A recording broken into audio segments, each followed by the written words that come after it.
Election வருது, இதுக்கு காசு கொடுத்தா அன்னைக்கு பிரச்சனை வரும்னு சொல்லி உங்களுக்கு 3 மாசம் காசு வரவே வராது. ஏன்னா எதிர்பார்த்து காசு கொடுத்தாங்க இது அறிவிச்சது நிறுத்திடுவாங்க, உங்களுக்கு கைக்கு வராது.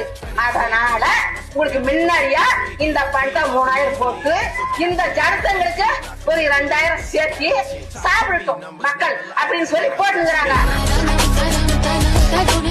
சங்கத்து காசு என்ன பண்றது, பஸ் காசு பாடி போனோம்னா நாம அப்ப பஸ் விட்டுங்கிறாரு.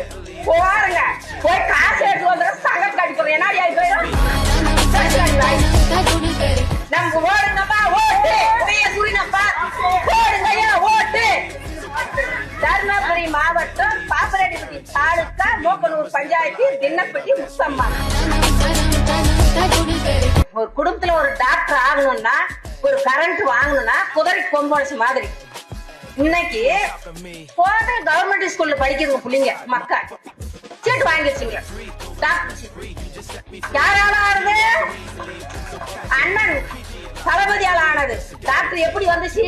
கவர்மெண்ட் ஸ்கூல்ல ஏழை எளிய மக்கள். இன்னைக்கு கரண்ட் எப்படி வருது ஒண்ணுமே தெரியாது. கண்ணை மூடி கூலி செஞ்சுட்டு வந்து தேவனு சிவனால கட்சி படுக்காத படிக்குங்க. இன்னைக்கு கரண்ட் ஒளி விளக்கு ஏற்றி வைத்த கடவுள், அதை நினைச்சு நம்ம சொல்லக்கூடாது. நான் போடும் சொல்ல மாட்டேன், அதை நினைச்சுதான் நம்ம செய்யணும். இன்னைக்கு அவரு இல்லைன்னா நம்ம இல்ல. போயிட்டு பொழுதுனிக்கெல்லாம் வேலை செஞ்சுட்டு சிவனேன்னு வந்து ஓட்டல கொள்றாங்க. போடி என்ன பண்ணலாம், என்ன அடுப்பாக்க ஒரு வேற கூட இல்லை அடி போடி என்னாடி ஆகி போச்சு. நம்ம அப்பதான் கேஸ் கொடுத்துங்கிறாங்க. 10 வருஷம் சத்திராவுக்கு ஆகி போகுது. நமக்கு என்னாடி வேசனம்? போட்டு உக்காந்து கேஸ் போட்டு இப்படி உக்காந்து டிவி போட்டுக்கிறது. யார் கொடுத்த டிவி? அப்ப கொடுத்த டிவி. எல்லாத்தையும் அதை பாக்குறோம். யார் கொடுத்தது? கலைஞர் அப்பா கொடுத்த டிவி.